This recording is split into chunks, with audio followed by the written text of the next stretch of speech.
여러분께서는 지금 YTN 뉴스 FM 100.3 HD2를 통해 YTN 시사터치를 듣고 계십니다. 예, 청취자 여러분, 오늘의 앵커 브리핑을 시작하겠습니다. 환자 코스프레 할 뻔한 이재용이라는 제목입니다.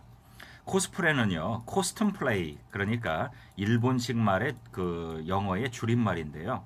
영어권에서는요, 코스플레이라고 하는데 우리말로는 복장놀이, 의상놀이 또는 옷놀이 정도가 됩니다.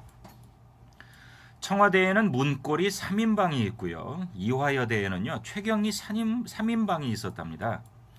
그 중에 한 사람이 바로 김경숙 전 이대 신산업융합대학장이었는데요. 최근 환자 코스프레에 실패했는데 사실은 시도하다가 이제 실패를 했고요. 그리고 구속되어서 이대 정유라 특혜 논란의 핵심 인물로 주목받고 있죠. 박영수 특별검사팀은 18일 업무방해와 위증 등의 혐의로 김 전 학장을 구속했죠. 인사이트는 김경숙 머리 밀고 환자 코스프레 했지만 특검에 딱 걸렸다 라는 제목의 기사에서 앞서 지난해 12월 15일 국회에서 열린 제4차 최순실 국정농단 국정조사에서 출석한 김 전 학장은 12일 특검에 소환되면서 전혀 다른 모습을 보였고요. 관심이 집중됐습니다. 왜냐하면 이날 김 전 학장은 옅은 눈썹에 파란 털모자를 둘러쓰고 특검 사무실에 출석했는데 이에 대해 일각에서는 김 전 학장이 유방암 환자인 점을 들어서 구속을 면하고 선처를 호소하는 전략을 쓰는 것 아니냐라는 의혹이 제기된다고 보도했습니다.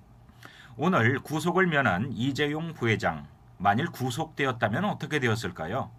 그 당시 시위자들이 들고 있던 피켓의 내용, 사법부가 인정해준 돈도 실력이다. 눈에 띕니다. 네티즌의 우스갯소리처럼 바로 휠체어를 타고 구치소 대신 병원에 입원했을지도 모릅니다. 그간 재벌이나 사회지도층들이 환자복 차림에 수염기른 초췌한 모습이나 링거도 기본으로 장착하고요. 법정의 기적을 위해서 다양한 환자 코스프레를 연출하기도 했기 때문입니다. 세간에 회자되는 장면 가운데 으뜸은 역시 한화 김승현 회장이었습니다. 휠체어로는 비주얼이 안 나와서였을까요? 침대 정도는 끌고 나타나야 동정심을 살 수 있다고 본 듯했죠. 김승현 한화그룹 회장은 2013년 10월에 서울 고법에서 열린 파기환송심 첫 공판에서 침대에 누워 그리고 산소호흡기까지 꽂은 모습으로 나타났습니다. 김 회장은 지난해 8월 위장 계열사의 빚을 다른 계열사에 떠넘긴 혐의로 징역 4년에 벌금 51억 원을 선고받고 법정 구속됐으나 올해 1월 건강이 안 좋다며 구속 집행정지를 결정받아 병원에서 치료 중이던 그 당시의 상황이었습니다. 법정의 기적을 보여준 김아주 영훈학원 이사장도 대단했습니다. 영장 실질 심사를 받기 위해 구급 침대에 누운 채 출석했고 구속영장이 발부된 오후 북부지검에 나설 때에는요 당당히 걸어서 나왔습니다. 자, 일거양득일까요? 그룹 회장들이 법정에 휠체어를 타고 나타나는 것은 징역을 살 만큼 건강이 좋지 않다는 메시지를 전달하려는 목적이 있겠지만 다분히 언론을 의식한 것이라고 하기도 합니다. 포토라인 앞에서 죽치고 있는 사진 기자들을 뚫고 나가려면 어떤 사진이 찍힐지 통제가 안 되기 때문이라는데요. 그러나 경호원들이 밀어주는 휠체어에 올라타면 표정 관리도 되고 기자들의 질문 공세도 피할 수 있다는 거죠. 아픈 사람이니 괴롭히지 말라는 메시지를 동시에 전달하는 셈입니다. 환자 코스프레 효과를 극대화하려면 환자복을 갈아입지 않는 건 물론이고 면도도 하지 않아야 한다고 합니다. 마스크를 쓰는 것은 좋고요. 링거병을 들고 나타나는 것도 좋고 판사의 질문에 꺼져가는 목소리로 대답하거나 그나마 아예 대답을 할 수 없는 정도는 돼야 동정심을 끌어낼 수 있다는 거죠. 휠체어가 고통의 표현이라면 침대는 좀 더 강력한 메시지를 전달합니다. 이를테면요. 나는 죽어가는 사람이다. 감방에 보내면 진짜 죽을 수도 있다. 라는 협박 아닌 협박인 셈입니다. 그 당시 미디어 오늘은 기사에서 김 회장이 꾀병을 부리고 있다고 보기는 어렵지만 재벌 회장의 환자 코스프레는 역사가 길고 이제는 식상하기까지 하다고 지적했죠. 한국의 재벌 회장들은 체어맨이 아니라 휠체어맨이라는 이야기가 나올 정도다라고 했습니다. 영국의 파이낸셜 타임스는 한국 법원은 기업인들이 보이지 않는 곳에서 무슨 일을 하든 회사를 계속 경영하도록 하는 것이 국익이라고 믿는 것 같다라고 하면서 모든 시민을 평등하게 다루는 사법제도가 오히려 더 국익에 부합되지 않겠는가라고 그 당시 비꼬기도 했습니다. 오늘의 앵커 브리핑이었습니다.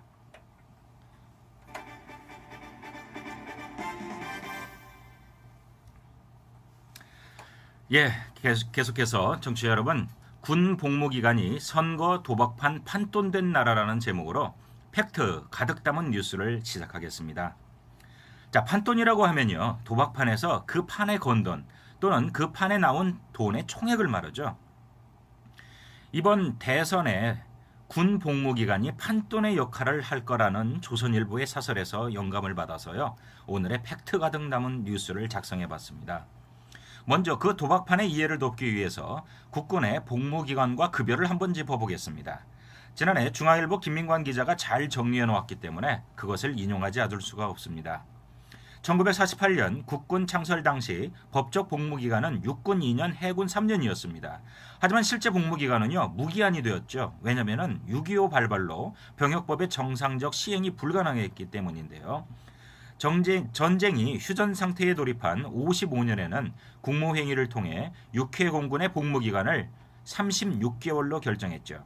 이후 57년 병역법이 개정되면서 59년 육군은 복무기간이 33개월로 줄어들었는데 62년에는 30개월까지 줄어들었습니다. 반면 해군과 공군은 36개월을 그대로 유지했는데요. 육군보다는 시설과 휴가 등 복무 여건이 괜찮기 때문이라는 이유였습니다. 68년은 장병들에게는 악몽과 같은 한 해였을 겁니다. 북한 게릴라 31명이 청와대를 기습하기 위해서 서울로 침투한 121 사태가 발생하면서 육군은 6개월, 해공군은 3개월 군 복무기간이 늘어났기 때문이죠. 이 시기가 지나면서 복무기간은 지속적으로 줄어들기 시작했습니다. 육군의 경우 77년에는 33개월, 81년에는 30개월로 줄어들었고 해군과 공군 역시 79년에 기존 39개월에서 35개월로 복무기간을 줄였습니다. 한편 해군이 공군보다 복무기간이 짧아지기 시작한 건 90년인데요. 당시 해군은 입대자원 병력 부족으로 복무기간을 32개월로 단축했다고 합니다. 93년에는요, 국민 병역 의무 부담을 완화한다는 명목으로 병역법을 개정하고 전군이 복무기간을 단축했습니다. 육군은 26개월로 해군과 공군은 30개월로 단축했죠. 이듬해에는 해군이 다시 입대자원 병역 부족을 이유로 복무기간을 28개월로 단축했고요. 복무기간 단축이 추세로 자리를 잡으며 2008년에는 국방개혁 추진과 함께 육군의 복무기간을 18개월, 그리고 해군을 20개월로, 그리고 공군을 21개월로 줄이려고 했지만 2011년 천안함 폭침으로 육군은 21개월, 해군은 23개월, 공군은 24개월로 복무기간이 조정됐습니다. 이 복무기간을 현재까지 유지되고 있는 상태입니다. 자, 월급 액수도 볼까요? 월급 액수도 크게 변화했습니다. 군인들에게 월급이 지급되기 시작한 건 1950년 7월인데요. 당시 이병 한 달 월급은 1,000환이었습니다. 당시 쌀 한 가마니, 그러니까 80kg 기준으로 26,000환임을 고려하면 상당히 적은 액수가 분명했죠. 화폐 단위가 환에서 원으로 바뀐 62년에는 130원이 됐고요. 이후 연평균 약 15에서 20%씩 월급이 증가해 현재는 14만 8,800원입니다. 문재인 전 대표가 현재 21개월인 복무기간을 18개월까지 단축시키겠다고 했습니다. 1년 정도도 가능하다고도 했는데 그러자 이재명 시장은 10개월로 줄이자고 했습니다. 도박판 베팅과 다를 게 하나도 없을 듯합니다. 논란이 되자 문 전 대표 측은 1년 복무는 모병제와 함께 국방개혁이 이루어졌을 때 가능한 장기 목표라고 설명했지만 이제 우리나라에서 군 복무 단축은 복지 선심과 함께 선거에서 빼놓을 수 없는 선심 공약 대상이 됐습니다. 2012년 대선 때도 문 전 대표가 18개월을 내놓자 박근혜 후보가 투표 전날 우리도 18개월 하겠다라고 따라가는 일도 벌어졌습니다. 월급도 대선 주자들 앞을 다투어 올리겠다고 했었죠. 하지만 복무기간 단축이 더 효과가 있어 보일까요? 한 조사에 의하면 20세 남성 인구는 현재 35만 명인데 2015년 22만 명으로 준다고 합니다. 복무기간을 안 줄여도 기본 병력을 유지하는 것조차 힘들어질 수 있게 되고요. 지금도 병사들이 임무에 익숙해질만 하면 전역하는 실정 속에서 게다가 북한의 위협 속에서 책임 있는 대선 주자라면 군 복무 기간을 늘리는 문제를 고민해도 모자랄 판이며 이러다가 우리 선거와 정치는 정말 초가삼관을 다 태울지도 모른다는 사설의 논지. 그런데 설마 태우겠어? 라는 반론 또한 등장하는 현실. 복잡하고 아리송합니다. 팩트 가득 담은 뉴스였습니다.